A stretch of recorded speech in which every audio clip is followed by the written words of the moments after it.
이제 다른 예수님의 그 제자들에게 가서 자기들이 예수님을 만났다고 그 얘기를 했습니다. 그러나 그럼에도 불구하고 이 예수님의 제자들은 이렇게 예수님께서 부활하셨다는 사실을 믿지 않았습니다. 이게 사실 제자들의 입장에서는 전혀 이해가 되지 않는 그런 부분들이 아닙니다. 좀 이해가 되는 그런 부분이 있어요. 예수님께서 십자가에서 고난받으시고 죽으실 때 제자들이 예수님을 배신하고 도망을 갔는데 지금 막달라 마리아가 얘기하는 것처럼 엠마오로 가는 그 두 제자들이 얘기하는 것처럼 이제 예수님께서 다시 살아나시기로 하셨다면 이게 얼마나 자기들 입장에서 곤란한 상황이었겠습니까? 예수님께서 부활하셨다는 그 사실 그 자체는 이 제자들에게도 굉장히 기쁜 일입니다.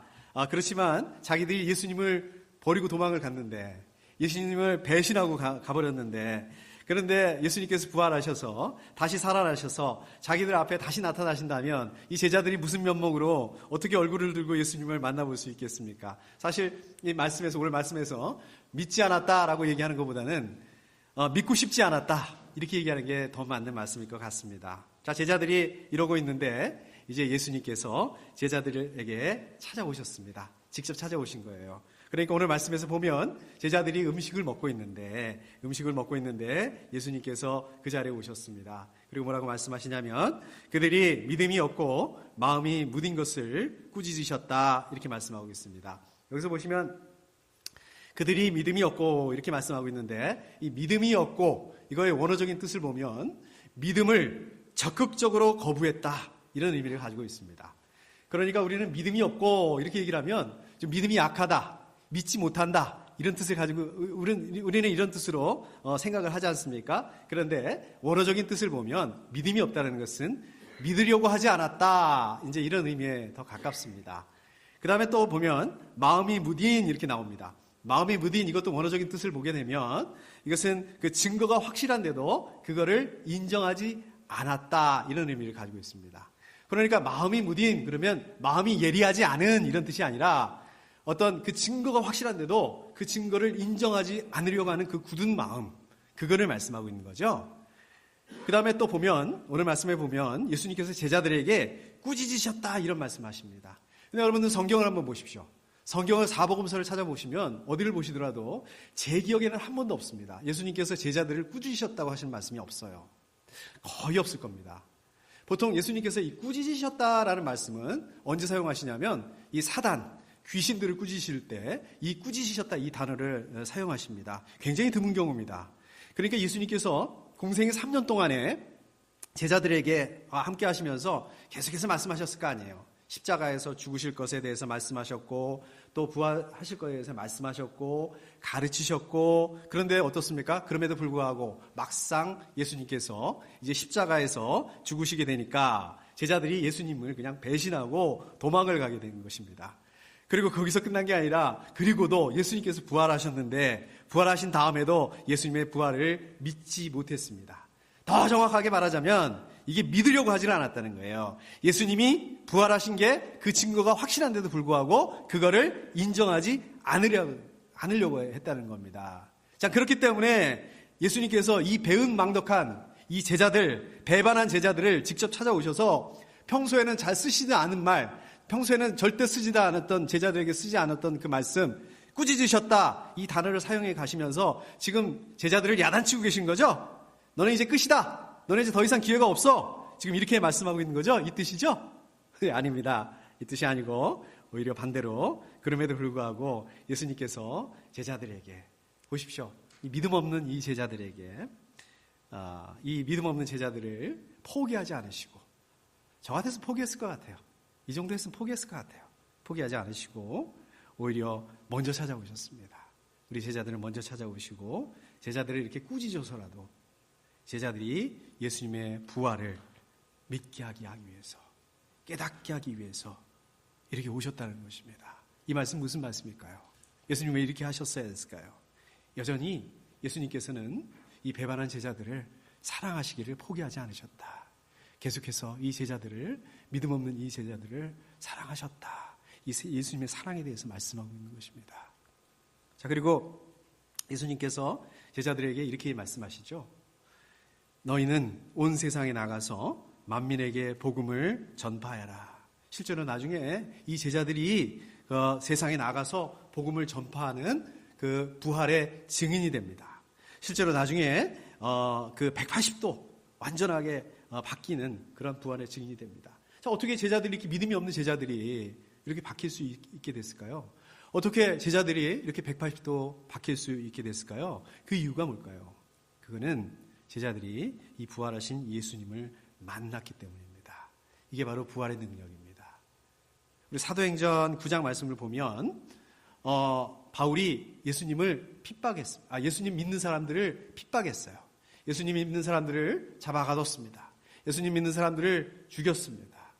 그런데 그 바울이 다마스커스로 가는 길에 부활하신 예수님을 만납니다. 바울이 부활하신 예수님을 만났을 때 바울이 180도 바뀌게 됩니다. 바울이 부활하신 예수님을 만나게 됐을 때 부활의 증인의 그런 삶을 감당하게 됩니다. 자, 오늘 말씀에서도 제자들이 부활하신 예수님을 만나게 되니까 그동안에 가지고 있었던 오늘 예수님께서 말씀하신 믿음이 없고 마음이 무딘 그런 상태를 깨뜨리고 나오게 됩니다. 자, 그런 상태에서 이제 예수님을 깊이 영접하는 그런 자리로 옮기게 되게 됩니다. 자, 그렇기 때문에 여러분들도 부활하신 예수님을 인격적으로 만나게 됐다면 이제 부활의 증인이 되어야 합니다. 우리 유수들 중에서는 내가 어떻게 예수님의 증인이 될 수 있어? 이렇게 생각할 수도 있겠지만은 여러분들이 부활하신 예수님을 인격적으로 만나게 됐다면 우리는 이미 부활하신 예수님의 그 증인이 될 수 있는 그 힘을 가지고 있다. 그 능력을 가지고 있다. 이런 뜻인 것입니다. 그래서 만약에 여러분들 중에 아직도 예수님을 인격적으로 만나지 못했다면 이거는 우리가 예수님을 인격적으로 만났다고 하는 것은 우리가 교회를 얼마나 오래 다녔느냐, 우리가 신앙생활을 얼마나 오래 했느냐, 우리가 어렸을 적부터 신앙생활을 했느냐, 우리가 모태 신앙을 가졌느냐 이런 거하고는 관계없습니다. 먼저 우리가 예수님을 인격적으로 만나야 합니다.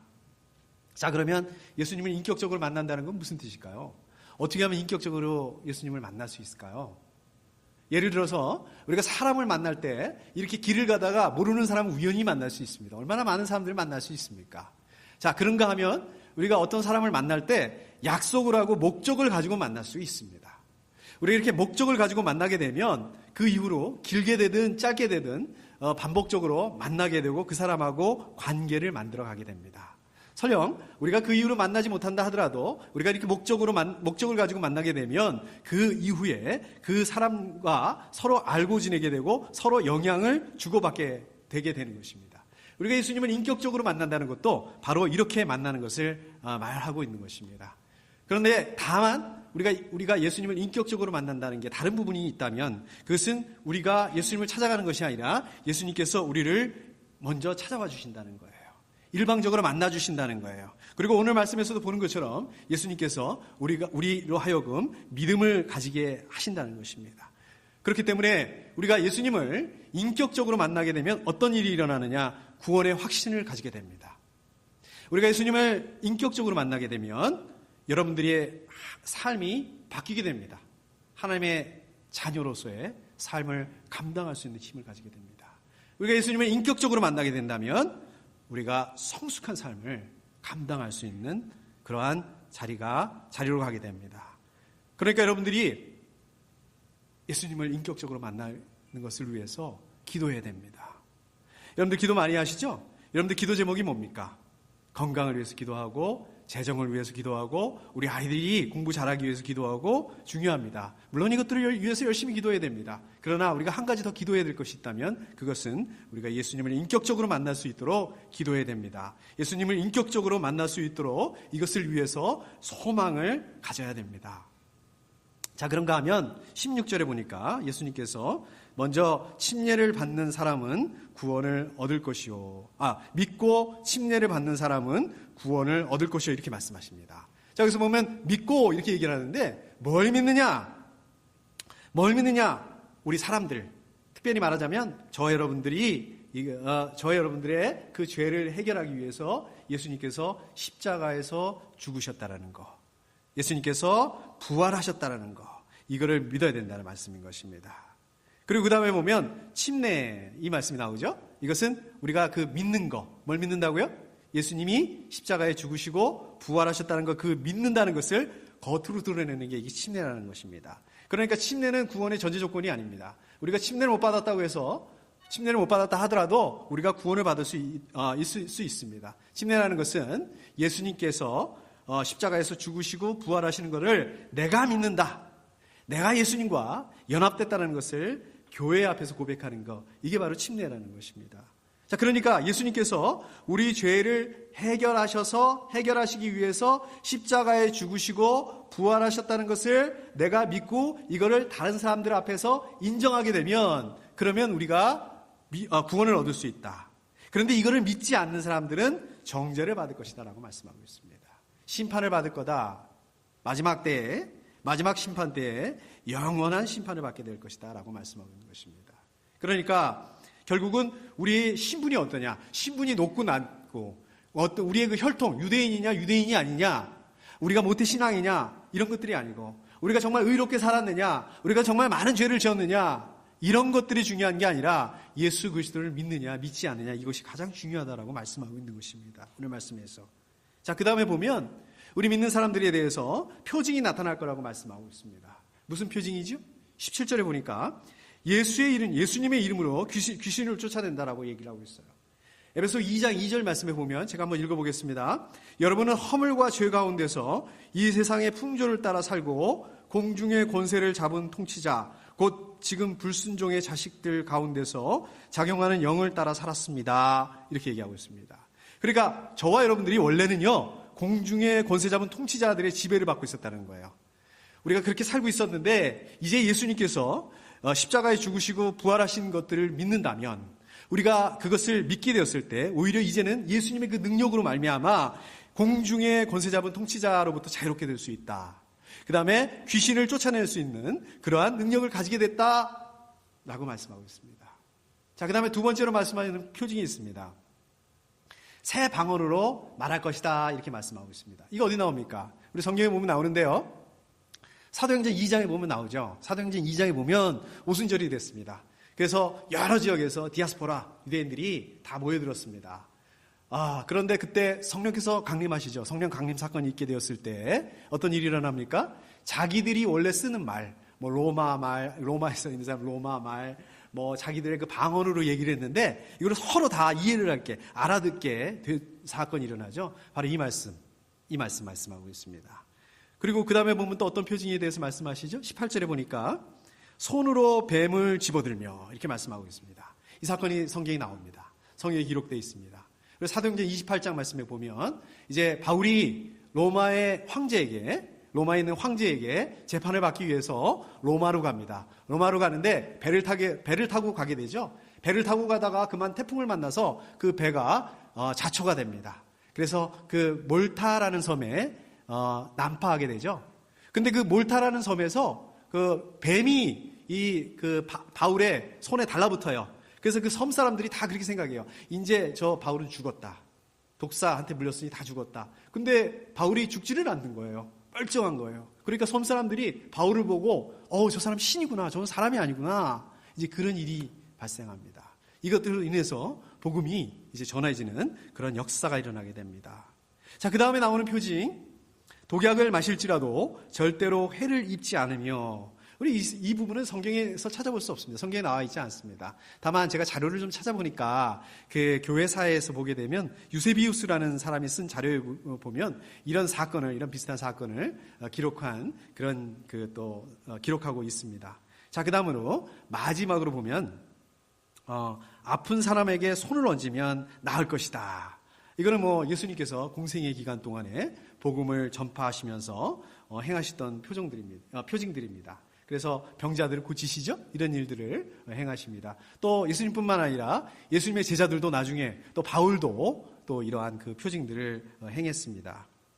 실제로 제가 아는 선교사님이 계신데요. 이분이 지금은 그 선교지이지 않습니다. 그 선교지에 있을 때 이런 일이 있었대요. 그 선교지에서 현지인 중에서 다쳤는데 아주 굉장히 심하게 다쳤다고 합니다.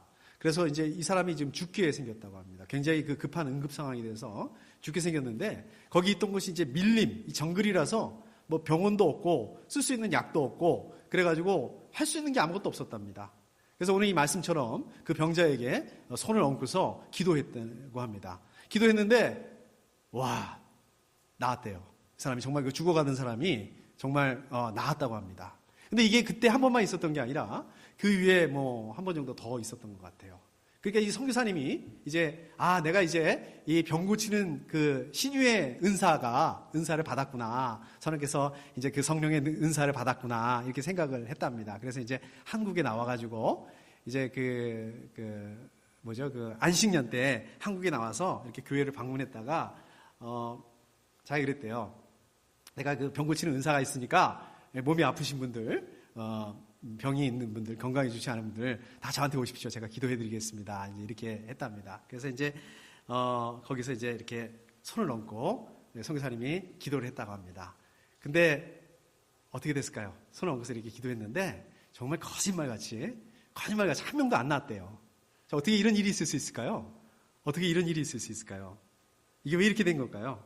이 표징이라는 게 지금 예수님을 믿지 않는 사람들에게 예수님을 전하기 위해서, 복음을 전하기 위해서 그렇게 사용하시기 위한 것이지, 어떤 선교사님이 그런 자기 능력을 발휘하기 위해서, 이 사람이 유명해지기 위해서 이런 건 아니잖아요. 그래서 오늘 말씀, 이 표징에 대해서 말씀하시는 것도 마찬가지로 예수님께서 말씀하시는 이 핵심은 지금 예수님을 믿고 복음을 전하는 사람들에게 그러한 사람들이 가질 수 있는 능력에 대해서 말씀하고 있는 거예요. 예수님을 믿고 이 복음을 전하는 사람을 하나님께서 이렇게 보호하시겠다라고 말씀하시는 것입니다. 이것은 무슨 이렇게 한번 시험을 한번 해봐라. 되나 안 되나 이렇게 한번 시험을 해봐라. 이런 뜻이 아니라는 것입니다. 여러분들 오늘 부활절이죠? 오늘 이렇게 부활절 우리 감사 예배, 주일 예배를 이렇게 드리고 있습니다. 여러분들 부활절이 무슨 의미를 가지고 있습니까? 여러분들 예수님께서 부활하셨다는 그 사실이 여러분들의 그 신앙, 여러분들의 그 믿음하고 어떤 관계라고 생각을 하십니까? 저는 그 부활절 때, 어렸을 때, 그 부활절 때 그 교회에서 나눠준 그 삶은 달걀, 그리고 과자가 기억이 납니다. 그래서 부활절 하면 늘 그때 그 먹었던 삶은 달걀하고 그 다음에 이 과자가 아주 자동적으로 이렇게 연상이 됩니다. 자, 그런데요, 예수님의 부활은 저 여러분들에게 먼저 소망을 가지게 합니다. 오늘 말씀에서도 나눴던 것처럼 예수님의 제자들이 어땠습니까? 예수님의 제자들이 예수님이 이제 십자가에 죽으셨을 때 그 다음에 이 사람들은 목표를 잃게 됐습니다. 힘을 잃게 되었습니다. 왜 그럴까요? 이게 왜 그러냐면 예수님의 제자들은 예수님을 정치적인 메시아로 생각을 했어요. 예수님이 정치적인 메시아이기 때문에 이제 로마를 물리치고 잃어버린 그 민족, 나라를 되찾아 주실 것이다. 뭔가 이것을 위해서 하실 것이다. 그렇게 굳게 믿었습니다. 그리고 따라다녔습니다. 그런데 이제 그 자기들의 그 리더가 이제는 뭐 이렇게 허무하게 십자가에 처형당하고 죽어버렸으니 더 이상 무슨 소망이 있겠어요? 무슨 목표가 있겠습니까? 오히려 이거 이러다가 나도 예수님처럼 이제 저 사람들한테 붙잡혀서 로마 군인들에게 붙잡혀서 처형당하는 거 아닌가? 십자가에 처형당하는 거 아닌가? 이런 두려움 가운데 있었습니다. 3년 동안 예수님하고 동고동락을 했는데 같이 따라다녔는데 한순간에 예수님을 배반했다는 그 실패감, 무기력 그런 가운데 있었습니다. 이게 바로 부활하신 예수님을 만나기 전에 예수님의 제자들의 모습입니다. 부활하신 예수님을 만나기 전에 예수님의 제자들의 영적인 심리적인 상태예요. 그런데 제자들만 그럴까요? 제자들만 그런 게 아니라 부활하신 예수님을 만나지 못했다면 마찬가지로 저와 여러분들도 이런 모습일 수밖에 없다는 것입니다. 뭘 해도 재미가 없어요. 뭘 해도 즐겁지가 않아요. 뭘 해도 힘이 나지가 않습니다. 점점 낙담하게 되고 점점 실패감 가운데 있게 되고 미래에 대한 두려움이 있습니다. 소망이 없는 그런 삶을 살 수밖에 없다라는 말씀입니다. 만약에 예수님께서 십자가에 죽으시기만 하고 부활하시지 못했다면 어떻게 됐을까요? 저는 늘 궁금하더라고요. 예수님이 십자가에 죽으셨어요. 그런데 부활하지 못했다면 어떤 일이 일어날까요? 성경에서 말씀하고 있습니다. 고린도전서 15장 17절 말씀입니다. 우리 다 같이 한번 찾아볼까요? 고린도전서 15장 17절 말씀입니다. 고린도전서 15장 17절 우리 다 같이 한번 읽어보겠습니다. 시작.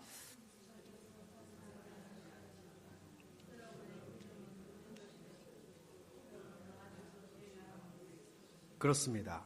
예수님께서 부활하지 않으셨다면 여러분들이 가지고 있는 그 믿음이 헛된 거라는 거예요. 여러분들이 그 신앙생활 하는 거 이거 다 쓸데없는 짓 하고 있다는 거예요. 여러분들은 아직도 예수님께서 부활하지 못하셨다면 여러분들은 아직도 죄 가운데 있다는 거예요. 여러분들 그 죄의 문제가 해결이 되지 않았다는 말씀입니다. 로마서 4장 25절 말씀 보니까 이건 제가 한번 읽어보겠습니다. 예수는 우리의 범죄 때문에 죽임을 당하셨고 우리를 의롭게 하시려고 살아나셨습니다. 예수님 부활하셨기 때문에 여러분들이 의롭게 되었다고 말씀하고 있는 것입니다. 오늘 말씀에 이 부활하신 예수님을 만난 이 제자들이 예수님께서 제자들에게 예수님 말씀하신 것처럼 너희는 온 세상에 나가서 만민에게 복음을 전파해라 이 말씀처럼 이제 나아갑니다. 그래서 복음을 전파하는 부활의 증인이 됩니다. 믿음이 없던 제자들이 180도 완전하게 바뀔 수 있게 됐던 것은 아까도 말씀드린 것처럼 부활하신 예수님을 만났기 때문에 부활하신 예수님께서 제자들에게 소망이 되셨기 때문에 그렇게 된 것입니다. 마찬가지입니다. 여러분들도 부활하신 예수님을 인격적으로 만나야 됩니다.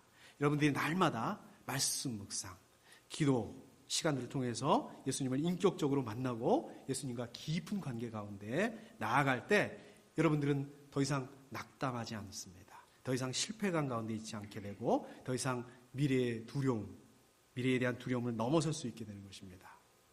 소망을 가지게 되는 것입니다. 자, 또 한 가지.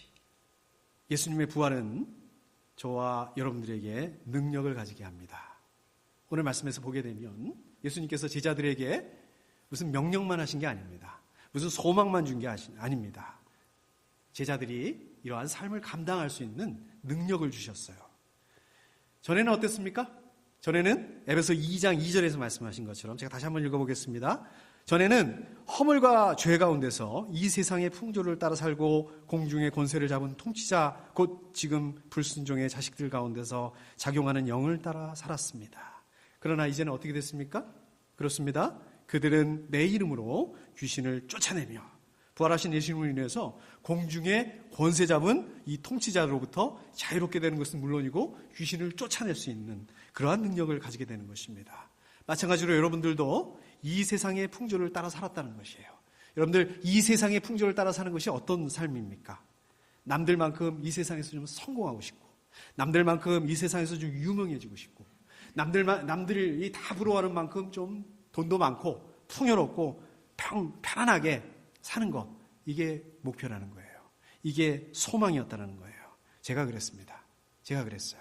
그래서 제가 한국에 있었을 때 20대 때에 몇 살에 취직을 해야 되고 또 몇 살에 집을 사고 몇 살에 또 차를 사고 몇 살에 또 그 기업의 임원이 되고 이런 계획들을 다 세워놓고 살았습니다. 그리고 또 어느 정도는 또 그것들을 이루기도 했습니다. 그런데 이런 것들이 전부 다 세상의 풍조를 따라서 사는 모습이라고 하는 것입니다. 자, 그런가 하면 어떻습니까? 또 반대로 저 여러분들이 마주하는 상황 때문에 마음이 낙담이 됩니다. 좌절이 되기도 합니다. 건강은 자꾸 나빠지죠. 은행 잔고는 자꾸만 줄어들고 있죠. 뭘 제대로 해도 되는 거는 없죠. 자꾸만 이것만 보게 됩니다. 자꾸만 이것만 묵상을 하게 됩니다. 자꾸 이것 때문에 낙담을 하게 돼요. 이게 바로 공중의 권세 잡은 통치자. 공중의 권세 잡은 통치자들이 조종하는 대로 끌려다니는 삶을 살았다는 거예요. 그러나 예수님의 부활로 인해서 이제 예수님께서 부활하셨기 때문에 이 공중의 권세 잡은 통치자로부터 자유롭게 되었다.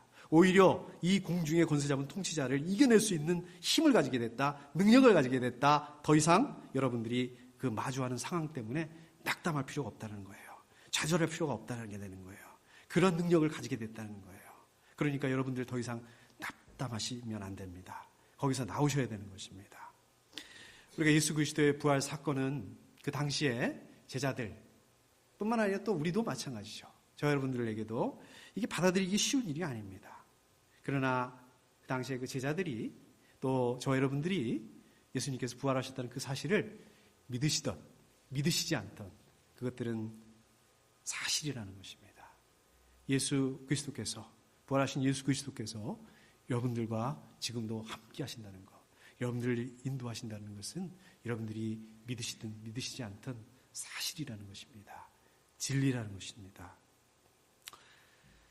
여러분들 이제 40일 동안 작정기도 참 잘 감당해 주셔서 너무 감사합니다. 수고들 너무 많으셨어요. 제가 이렇게 말씀을 나누다 보면 저는 뭐 기도를 열심히 못했어요. 이렇게 말씀하시는 분들도 계시는데 제가 보기에는 여러분들이 참 그 감당하기 힘들 정도로 정말 최선을 다해서 기도를 다 했다라고 이렇게 믿고 있습니다. 알고 있습니다. 잘하신 거예요. 사실 그 응답한 기도 제목을 가지고 전부 다 이렇게 간증을 나눴으면 얼마나 좋았겠다 이렇게 생각을 해보니까 사실 저도 좀 간증을 해보고 싶었습니다. 간증을 하려고 그랬는데 이 기도가 응답이 되는 게 없는 것 같아요. 아무리 생각을 해봐도 저도 이렇게 기도가 응답이 안 된 것 같아요. 오히려 뭐 기도가 응답되기는커녕 우리 40일 기도하는 동안에 사건 사고들이 많았었잖아요. 우리 박 집사님 갑자기 막 수술하시게 돼가지고 또 입원하시게 됐죠. 또 우리 권사님 또 입원하시게 됐죠. 막 그런 일들이 오히려 일어났었습니다. 근데 가만히 생각해 보니까 그럼에도 불구하고 참 감사한 것은 우리 그 집사님 그 수술을 위해서 얼마나 열심히 기도했습니까? 또 퇴원을 위해서 또 우리 권사님 건강을 위해서 또 얼마나 열심히 기도했습니까? 우리가 또 다 이렇게 찾아가서 신방도 하고 같이 기도도 하고 저는 이 모습을 보면서 아 이거구나. 하나님께서 이렇게 응답하셨구나. 저는 이것을 좀 생각해 보게 됩니다. 제가 기도했던 것 중에 기도 제목 중에 하나가 우리 생명새 가족들이 좀 다 같이 한 마음을 모아서 기도할 수 있었으면 좋겠다. 이게 제 기도 제목 중에 하나였습니다. 하나님께서 기도 제목 응답해 주신 것 같아요. 여러분들 그 40일 동안 열심히 기도했다고 낙심할 필요 없습니다. 여러분들 그 기도했는데도 하나님께서 여러분들 그 기도 제목을 응답하지 않으셨다고 해서 낙심할 필요 없습니다. 그냥 여러분들이 최선을 다해서 기도할 수 있었다면 저는 그거를 충분하다고 생각을 합니다. 지난번에 우리 기도에 대해서 말씀을 나누면서 말씀 나눴죠? 우리 기도라는 것은 하나님께 막 아뢰고 부르짖고 그걸로 해서 기도가 끝나는 게 아니라 어디까지가 기도라고요? 우리가 믿음을 가지고 하나님께서 응답해 주시는 것을 기다리는 거 여기까지가 기도라고 제가 말씀 나눴었잖아요. 그래서 그 믿음을 가지고 기다려야 됩니다. 이제 여러분들 그 40일 끝났다고 해서 여러분 나눠드린 그 기도 제목, 그 기도 팔찌를 풀지 않으셨으면 좋겠어요. 다들 하고 다니시는 거 이렇게 제가 지금 봤는데 그거 풀지 않았으면 좋겠습니다. 계속해서 기도했으면 좋겠습니다. 우리 기도 팔찌를 볼 때마다 하나님께서 어떻게 응답하셨지? 기도 팔찌를 볼 때마다 그렇지 기도해야지. 우리가 기도 팔찌를 볼 때마다 그래 하나님 분명히 응답하실 거야. 이러한 그 기대, 이러한 그 소망을 가지셨으면 좋겠습니다. 우리 함께 기도하겠습니다.